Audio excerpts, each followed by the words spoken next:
Often, we find ourselves asking, what can little old me do to help? It's a question that resonates deeply with so many of us. The world feels immense, and our individual actions sometimes seem, well, insignificant against the backdrop of challenges we face. But here's the thing, if everybody thought about how they could contribute to making this a better place, chances are it would indeed get better. So imagine a world where each one of us takes even a single step towards positive change each day. It might be as simple as being kind to a stranger, reducing our waste, or supporting a local business. These actions, though small in isolation, can ripple outwards in creating waves of change. What's up, everyone? This is Fit for Business with Jarod Lehn. If you could do me a favor, if you're watching on YouTube and tap that subscribe button, or if you guys are listening on Spotify, go ahead and tap that follow button. Welcome to episode 30. For those of you who don't know me, I'm the owner and founder of Socialtopia, a social media marketing agency based out of Monroe, New York. We've been in business just over 6 years now, and our agency primarily partners with fitness entrepreneurs and home service professionals, helping those guys elevate their brands and achieve their marketing goals. Joining me on today's podcast is Jeff Avila, a leading sales and marketing expert with a wealth of experience in promoting wellness and biotech brands. Jeff has been at the forefront of some innovative health product launches, helping to essentially bridge the gap between groundbreaking biotechnological advancements and the consumers who benefit from them.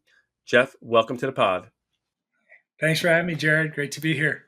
Absolutely, man. I hope your day is going well, and we are excited to have you here. So, Jeff, if you can kindly go ahead and just tell us, a little bit about yourself, some background. I got a chance to, do some even further digging upon after speaking to you. So, yeah, I'm really excited to have you here, man. And I know you have a wealth of knowledge to share. Yeah, thanks. Well, I've been doing this for a while now. I've been creating health and wellness brands and products for over 25 years, actually. Started my career was very fortunate. I consider myself very lucky to have joined a very small brand at that time called Emergency, Mm, and worked with the founder of that amazing health and wellness supplement product in the early days when we were out in Southern California in Orange County, really just selling to mom and pop dietary supplement stores, and got to be part of the fun of really growing that brand and working with the founder, Jay Patrick, who's a real icon wow. in the supplement business in the Legend. industry. And that really kind of led me on this path of wanting to focus on truly innovative health and wellness products, eventually expanded into beauty formulations as well. But it has been a really amazing career for me. So yeah, and I was curious. I was going to bring it up later, but we're talking on the topic and subject of emergency, which for anybody that I want to say is our age or in the 30s has to know about the product emergency. It's been around. It was like really an innovative product at that time because what you were there in like the late 90s, I believe, if I'm Late not. 90s. Yeah, exactly. Mid to But late 90s. when did they actually launch the product? Was that around the time they actually launched or No, designed? and Jay actually created it much earlier, but it was kind of very small. He had been president of chemical companies, so it was almost sort of like a side project as he was in retirement. I worked with him when he was in his mid 80s, believe it or not, and still cranking along at 50 hours a week. But it was kind of very late in life that he got serious about making that business his focus. And so kind of started again like very small out in Southern California, but it was truly innovative. It was very different and still is. It's a incredibly difficult product to make and manufacture correctly. So there have been many brands that have kind of tried to knock it off over the years, Mm. but it is a difficult thing to do. But the health benefits are really fantastic. And so yeah, so it was kind of very early. We were a small team, less than 20 people, including our manufacturing people on the plant that we own. So yeah, it was fun. It was a lot of fun. So now, do you remember like what employee number you were when you came in at the time? That's a not exactly, somewhere around 20-ish. 'Cause I Okay, remember we yeah, were so that's we were early. probably about 12 people in manufacturing, about 7 or 8 of us in the office. Yeah. So now, I mean, listen, I lived on emergency like in my like mid 20s as I was like in a different part of my life. But my friends and I, we always had emergency like on tap if we were going like at a late night or just grinding hard or whatever the case may be. Emergency was like our go-to product.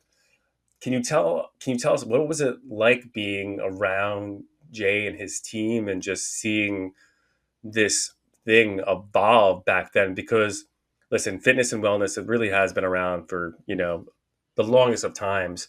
I mean, now so more than ever, as we know, with our culture and just social media and having everything in the palm of our hands, it's just everything's out in front of you.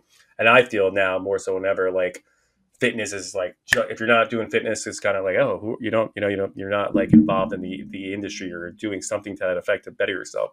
But back then, it must have been pretty difficult to kind of like implement something like this that was really so fresh and young.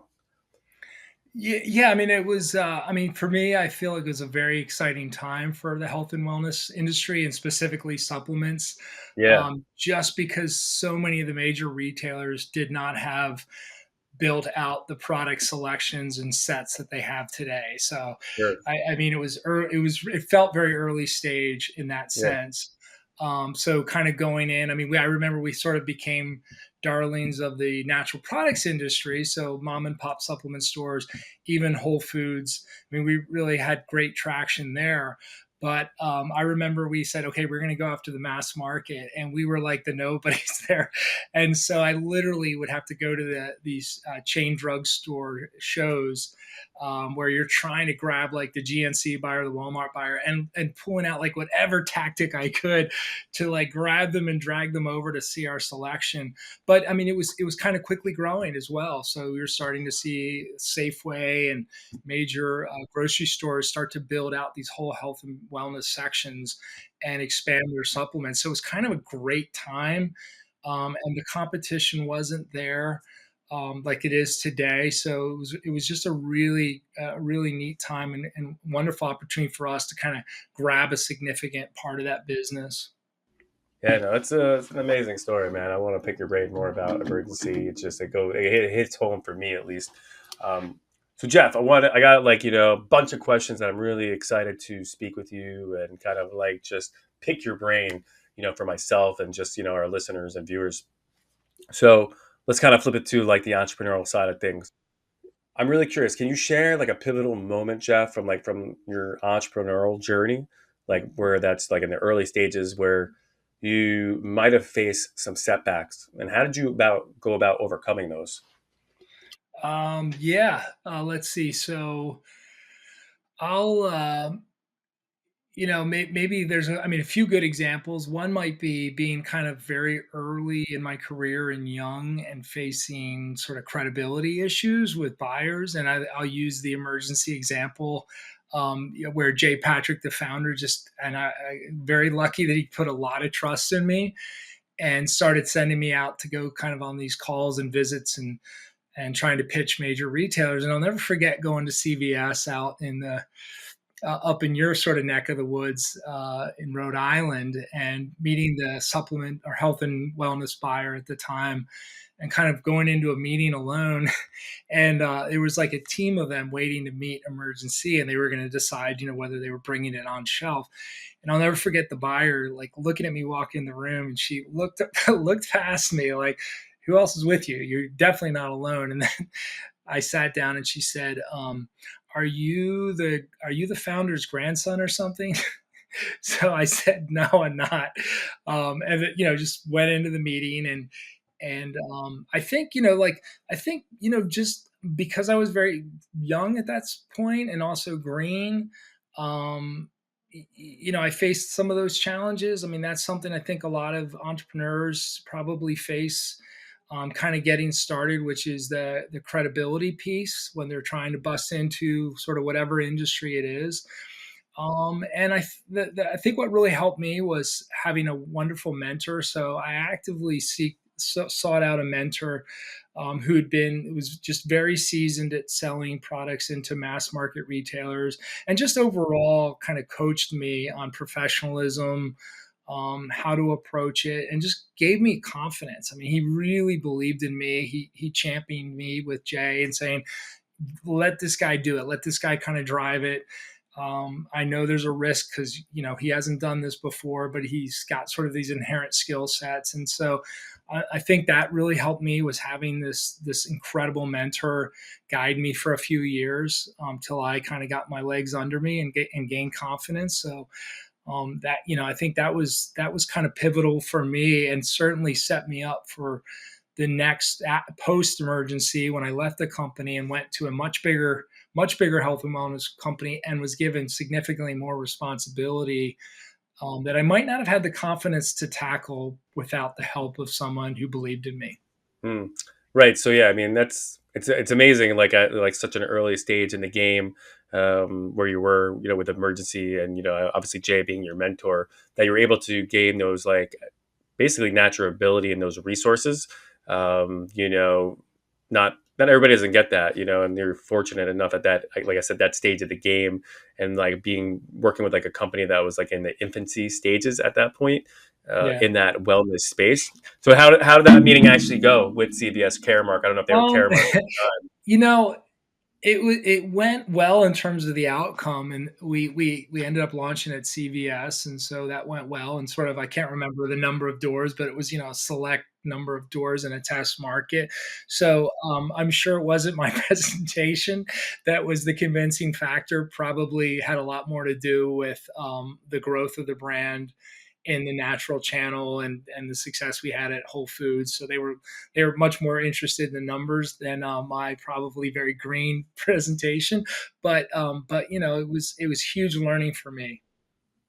Yeah, no, that's great. I mean, I'm sure that's helped, segue into like what you're doing today on your own. Um, so what can you say, Jeff, inspired you to start your journey into the world of running and owning a business? Um, I think it was the fact that I think what helped me was the fact that I've always been part of entrepreneurial businesses, and with one exception, which was after working with Emergency, I went to a much larger health and wellness company called Shackley, which is a player in the multi-level marketing space, and they've been around for 54 years. So it was a different type of organization, and I'd say more of a bit more siloed role. Okay. But in general, I've worked with founders, early stage startups, businesses, either working with a brand or technology at the very beginning or even helping to develop it. So almost like the complete commercialization process. So um, having been in that environment my entire career, I was very comfortable and familiar with it, and gave me the opportunity to meet a wide variety of different potential partners. So everything from ingredient growers all the way to contract manufacturers, and most importantly on the selling side, the retailers, the distributors that would be critical in terms of selling products globally. So I think I felt I was well set up with both experience as well as a great network to start an entrepreneurial business. But for me, it was I never wanted to do anything that felt me too, or that I was going to create a business just to do it. I felt that it had to be something unique and innovative and different before I sort of started that journey. Hmm. Yeah, it's sorry. I was like captured in the moment of what you were saying because I feel you on all levels. So I mean, that's an interesting because now like fast forward to like where you are today, you know, in the spaces you are today, right? You have all this wealth of knowledge that you've gained, starting in the early days. Like I keep on bringing up emergency, but I will, back from there. It's like you have all these like systems and processes, and just like you said, this network of connections that you're now able to or have been utilizing to your advantage with what you've been able to create and essentially roll out. Mhm. It's yeah, it's pretty interesting to hear. So entrepreneurship, it's a roller coaster, regardless of what people claim it may not be. We all know it is, no Yeah. matter how you slice it or dice it, right? Um, how could you say it's entrepreneurship? How can you say entrepreneurship has like influenced like really your approach to maintaining a healthy lifestyle through fitness practices? Yeah.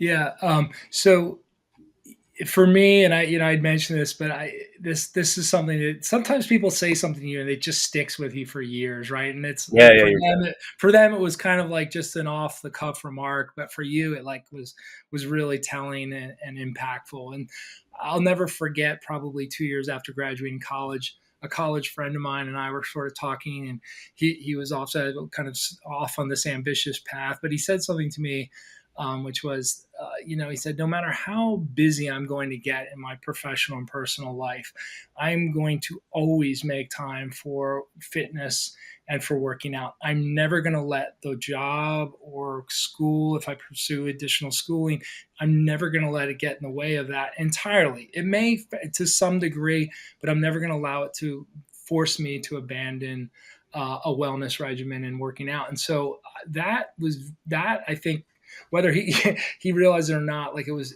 very impactful. And I look at it like, that's something I've definitely a mantra I've tried to live by. Because and when you really step back and think about it, there's always going to be a pile of work. If you took that hour in the morning and focused on work, okay, maybe you've chipped at the pile a little bit, but it's still going to be a big pile of stuff to get done. Whereas if you instead started the day taking care of yourself and doing something for yourself and your physical wellness, your mental wellness, the impact that has on the rest of your days is huge. And so there's going to be moments where like there's just a massive project and you got to put it aside for a day or two. But in general, I think that at least for me has worked really well, and I think it's contributed to my work efficacy as well. Yeah, and now you're still in touch with that close friend of yours from college, right? Yeah, absolutely. Yeah, just saw him recently at a reunion.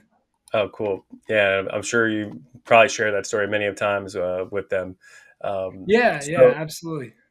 so now, we're on this topic, and I want to stay here. So, the demands of, whether you're a business owner or you're an entrepreneur, right? So, like you're an entrepreneur working at a company, whatever the case may be, you're busy. There's the demands in business are high, as we know. You get pulled from all sides. Now, got accordingly running your own business, you're pulled in a million in different directions. How do you go about balancing the demands to have? I know you were just saying like no matter what, but can you like dumb down on that a little bit more? Like how do you really balance the demands of like entrepreneurship and consistent fitness routine? Like where is the integration for you? Like is it like you were saying, is it like, hey, every morning I wake up and it's an hour of fitness every day, whether you're at your home base or you're traveling? What does that look like for you, and how are you integrating that into your daily lifestyle? Yeah, I think it's prioritizing. Again, nothing original here for me, but I won't forget watching a post. A guy was talking about his sort of wellness routine in the start, and his perspective was, start the day. He did something to kind of wake up the senses. So be it like a cold shower, jumped in the ocean, even just splashing cold water in your face, drinking some water, taking 10, 15 minutes for meditation or prayer to kind of set yourself right. And he said, do all these things, or I do all these things before I even look at my phone. And he said, your phone is going to be full of problems or issues or fires that need to be put out. Don't start your day there. Start your day with centering yourself and then go and tackle the issues. So that was also that was more recent. That was probably 2 years ago. That impacted me. It spoke to me, and I thought, and I didn't do that. Was the guy that was in bed at 6:15, looking at my phone and starting to scroll through the emails, and it's like that's not healthy. So I've definitely have sort of changed my starting behavior. And then I think it's prioritization at the end of the day. It's when I'm in a hotel room, traveling quite a bit, many entrepreneurs do. It's saying, okay, it might not be that I have time to go to the gym or go for the run, but I'm going to do some kind of workout here to start the day. It might even be 15 minutes, 20 minutes, but something to kind of get me going, energize me, wake me up. And again, I can spare that time. I know I have that time. It's just prioritizing for that. So I love to ask our pod guests this question, Jess. I'm curious to hear what your answer or response is going to be. So, when the topic of success comes to your mind, who do you think of and why?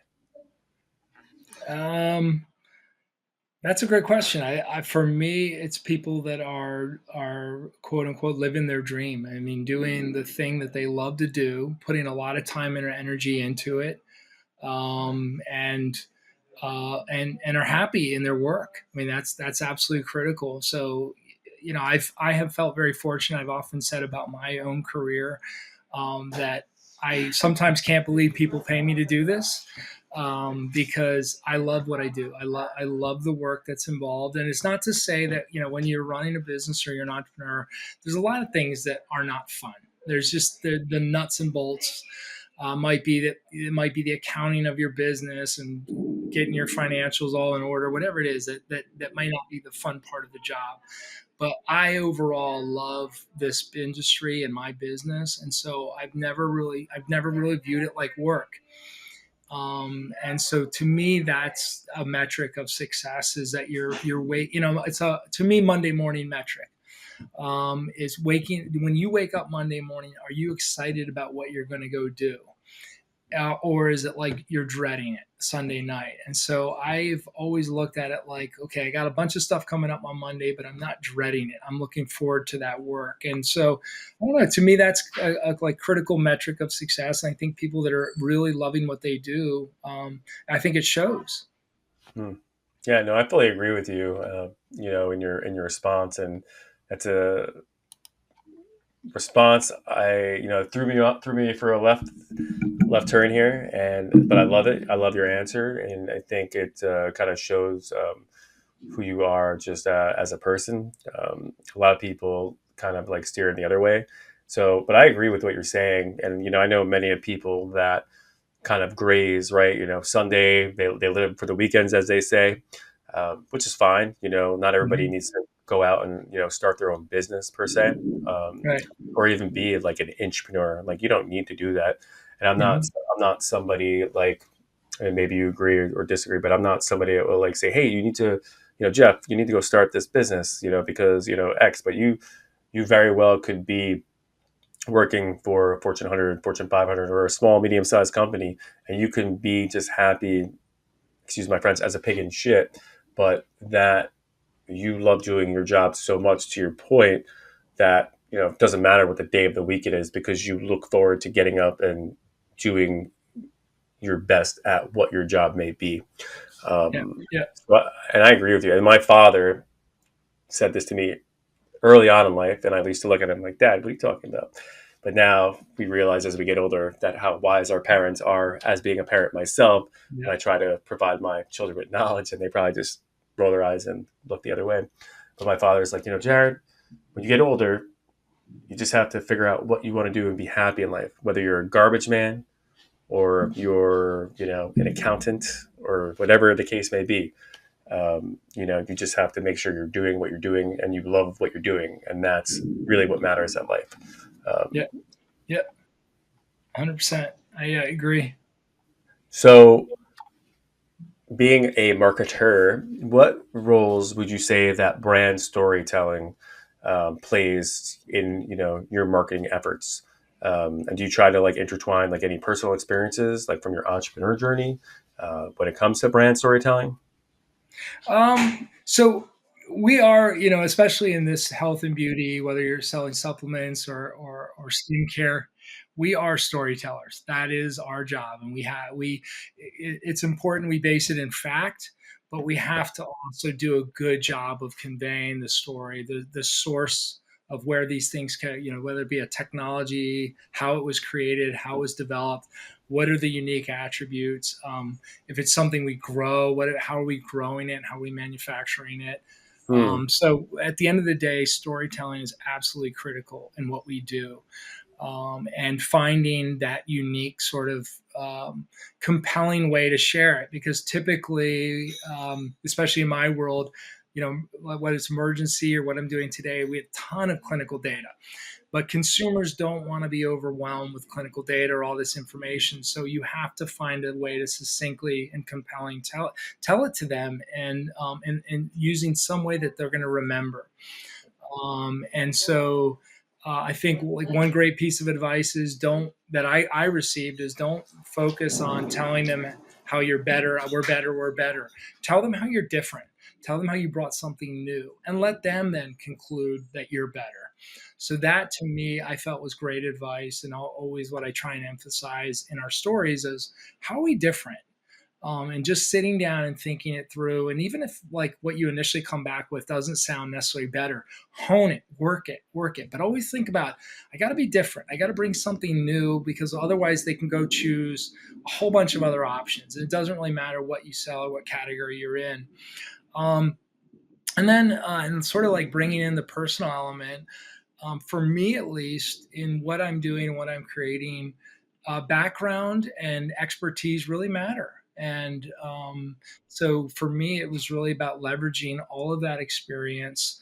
The fact that I have been developing, in my case, I've been developing ingredients for a long time. Many of them are patented, many of them are award winning, and there's a credibility that comes with that in what I'm doing today. So I think it's important, and I'm not one that likes to necessarily talk about myself. So there's a little bit of overcoming that I have to do in doing We that appreciate it. storytelling. Yeah, yeah. Well, I mean, some people it comes naturally. Other people, I've always said I love products because it's about the products. It's not about me. But it is valuable in what I'm doing to leverage my background. Sorry, we're having a thunderstorm here. No, you're fine. I'm sure. Did you hear that big bang? Anyway, but what I was saying is it is important in what we do to and what I do to leverage my background and my expertise, in helping to convey the story. So now let me ask you this question. Do you think the companies that are in your quote unquote space, the bigger fish per se, do you think they have now become more like, hey, we need to start incorporating this type of storytelling into our products because this is what the people want to know and see, and not just shove more product down our throats per se. Like, tell us a story. What is important about this brand and this product that makes us different and separates, kind of like differentiates themselves? Do you see more of that happening nowadays? Yeah, yeah, absolutely. I mean, there's going to be some cases of products that have been around for so long and are kind of really kind of established in the mass market where it's a little bit harder to do that. But in general, I think there's this sort of recognition that backgrounds, that transparency, like how was this created, where did this come from, who is behind it, that matters more and more to consumers. And so brands in general, I think even the bigger ones are saying, okay, the personal touch, the storytelling. You see it cranberry juice ads, right? Like they're bringing in the farmers that they work with in their co-op networks and things like that. Um, Related to transparency are things like traceability and sustainability, and not sort of downplaying those aspects, but kind of making them really part of the story, so it feels more modern and it feels warmer. So yeah, 100%. Yeah, I mean, I fully agree with you. They have to break the mold and they have to hit on those hot buttons that are really going to attract today's, audiences and like what appeals to them. So I really am curious about this question that I'm going to ask you, especially like what was going on, yesterday with the big scare and the big downturn that we had, but it looks like things went back up. Um, you know, how do you go about personally staying adaptable in like market fluctuations? Like, what do you do personally, like with your companies or throughout your experience? Like when things are going on and things go sideways per se. Like, how do you adapt in the face of those adversities? Yeah, yeah. I think recent times, and COVID is a great example. I started developing this. Essentially, we started creating these in 2020, in the first quarter of 2020. So it was like right at the start of COVID when I started working in my company with suppliers, and we had to develop ingredients. We had to do testing, to even start to put together anything that would be ready to be sold or commercialized. So think of like whatever business you're in, you got to sort of lay the groundwork, and you got to have product to sell if you're in that business, or figure out what your services are going to be. So it was a really challenging time because everything that we needed to do, clinical testing, ingredient sourcing, getting the people, everything was just pushed back, and everyone was saying, "I'm sorry, we can't do the testing in our lab because we're not even allowed to have staff in our lab." So um, Stressful it was times a back time. then. What's that? I said stressful times at that point. Yeah, oh yeah, especially like I was like, wow, man, this is like right when I need these people to be fast and efficient. It's the exact opposite. Um, I had to rethink my timeline to commercialization. So in 21, 22, while I was still kind of putting all this together and creating the ingredients that would become the business, um, I was working with other brands. I mean, I worked as a essentially consultant for several different biotechnology companies that were in early stage, and also health and beauty finished brands. So even things like men's body wash products. And so it was good because everyone was sort of whether you were a biotech startup, you were figuring out, okay, how do we get to commercialization? How are we going to Mm. navigate? So my background experience was really valuable in that. Helping brands get into retail, so I was able to basically support myself, support with income during this time when everything was just slowing down the launch of my own product and business. Yeah, like adaptability, recognizing we live in this gig economy, which I think is a good thing. When I talk to young people about roles, it's always I always tell them, look, I like don't worry about having some other thing on the side, or I encourage it. Like I want people to understand like we live in a time where people have to be flexible, and people might have a job, but they also have their pursuing their dream in their free time, and like I think that's cool. I'm all for it. Yeah, no, I fully agree with you. I mean, I think it's great. You know, people need to develop skill sets and maybe at their current positions, and if their dream and goals are to have their own thing, which is it's viable in today's day and age in our society. I think it's great. At the same time, you know, for the people that do have these aspirations and you're working full time jobs or you're working part time at another company, you know, make sure you're kind of keeping it separate, right? So meaning like you're doing the work, you're hustling at your job that you're working 9 to 5, but you know it doesn't interfere with like whatever your other thing is, and that's cool if you're doing it like that.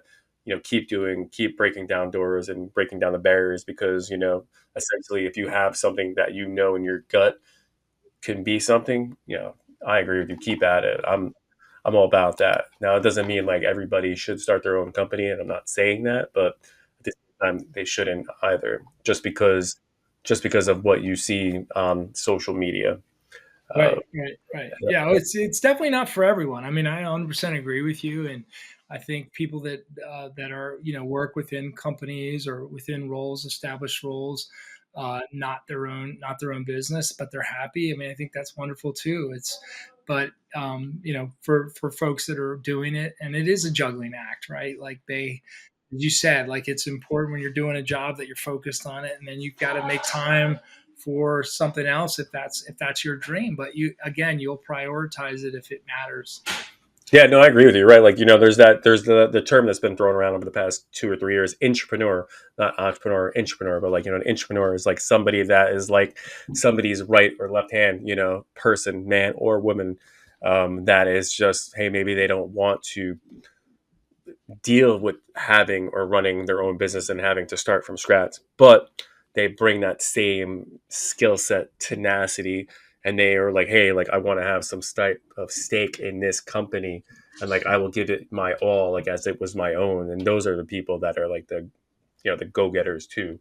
And I think that's going to become like more and more of like a phrase that people continue to throw around, which I know I've heard it before on podcasts and Hmm. there are people at high levels that talk about it. I'm sure you've heard about the term, Hmm. but you know, I think that term is going to get thrown around even more and more so as the so-called quote unquote entrepreneurship term fizzles out over the next 5 years, which it's I think it's just gotten more and more blown up.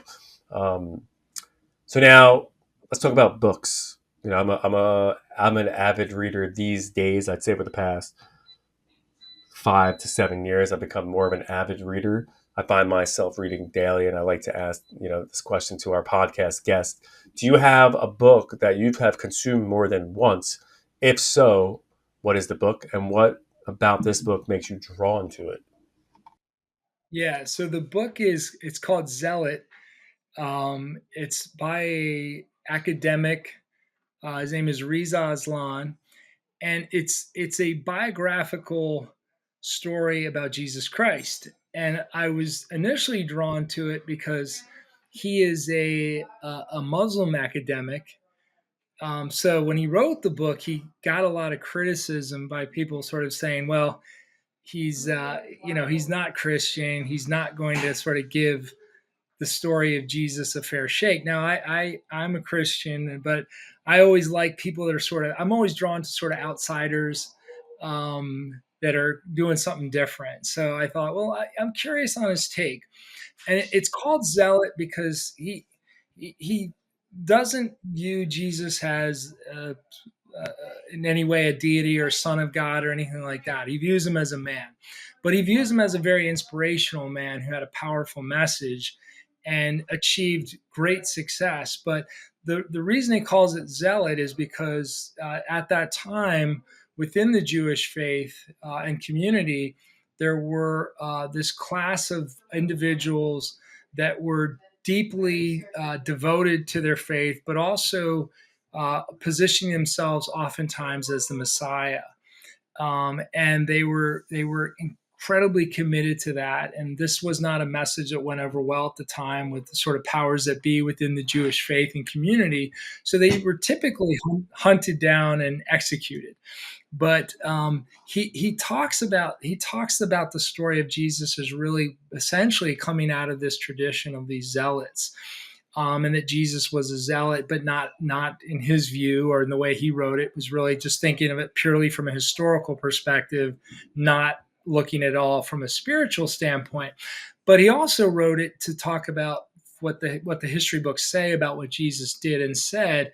And his takeaway was he had an incredibly powerful message, and was a very beneficial message actually for humankind. So even though he himself was a non-believer and a Muslim by background, he found through writing this the book and doing the historical research, he was incredibly inspired by what Jesus had done. And I thought that was really powerful. But the book itself is an interesting spin, and people might say, well, if you're a Christian, you read a book like that, it's kind of questioning your faith, because it's saying Jesus actually in his message was part of a bigger movement, that there were a bunch of people that kind of did the same thing or claimed the same thing, and he was just one of number. But for me, it actually kind of really strengthened my faith, and I found the book very inspiring. So I've gone back to it. But again, I always love when somebody coming from another perspective or an outsider who's going to be challenged by the status quo decides to tackle a subject like this. So that was part of what drew me to the book. But it, as I said, when I read it, it only serves to actually strengthen my faith and my overall interest in what Jesus was here to do. And now, how did you come Yeah. across the book Zealot? Like, did a friend or someone close to you, you know, how did the book fall into your lap?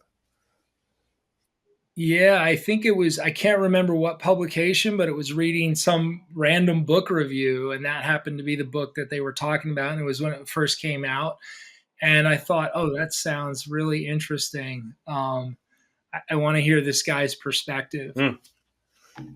Curiosity. Yeah, I mean, that's you have my Yeah. curiosity. When it comes to core beliefs, is there one core belief that you have, you feel in your gut, no matter what? Yeah, I think uh, I think it's the golden rule. I mean, I think whether you're in business, I try and live by it, which is essentially do unto others as you would have them do unto you. And I think that's something that's it's not whether you're secular, whether you have a faith or don't believe or whatever it might be, or whatever religion background. If we all sort of just follow that rule, this world would definitely be a better place. And it certainly applies to business as well, which means operate ethically in everything that you do, in all your partnerships. Don't do something to somebody else in business that you wouldn't appreciate them doing back to you or your company, or you and your role within a company. So I think I've tried to live that. I think and this is a funny thing where moments where it might be difficult to do that, it has definitely served me in everything I've done. It's brought me benefits uh, beyond what I might have gotten if I didn't maintain those principles in the workplace. So I think like that for me is a core tenet, and it certainly applies to work as well.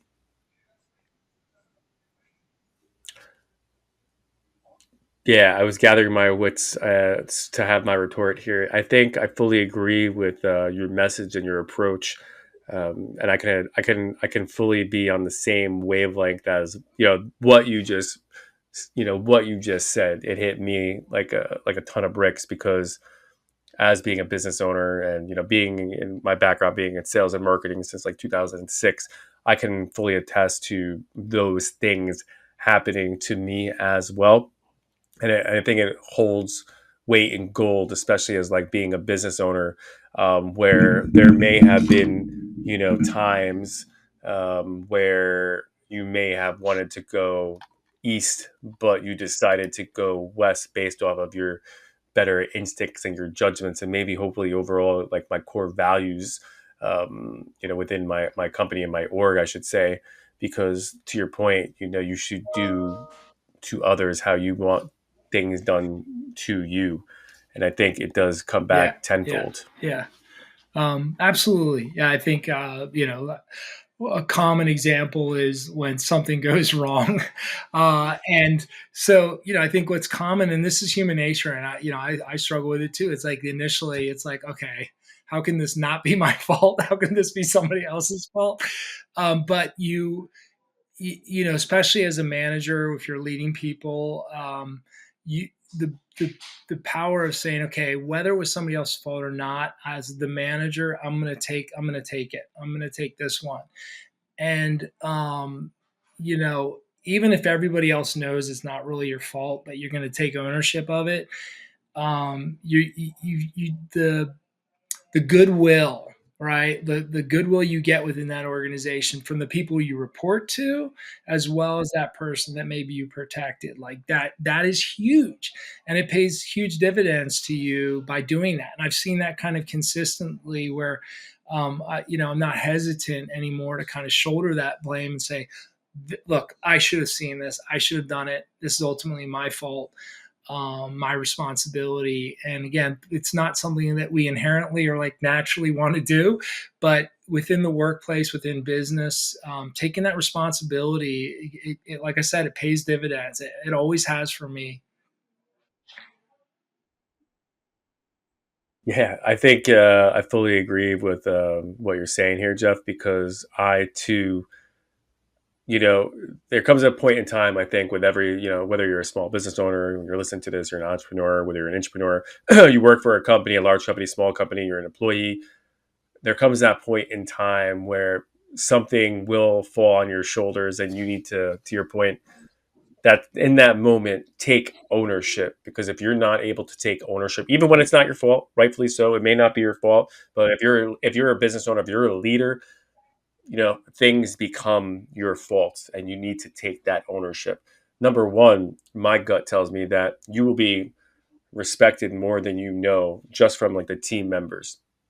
Not to mention your clients will respect you, I think, because if you try to like throw somebody under the bus, Hmm. that's when shit goes sideways.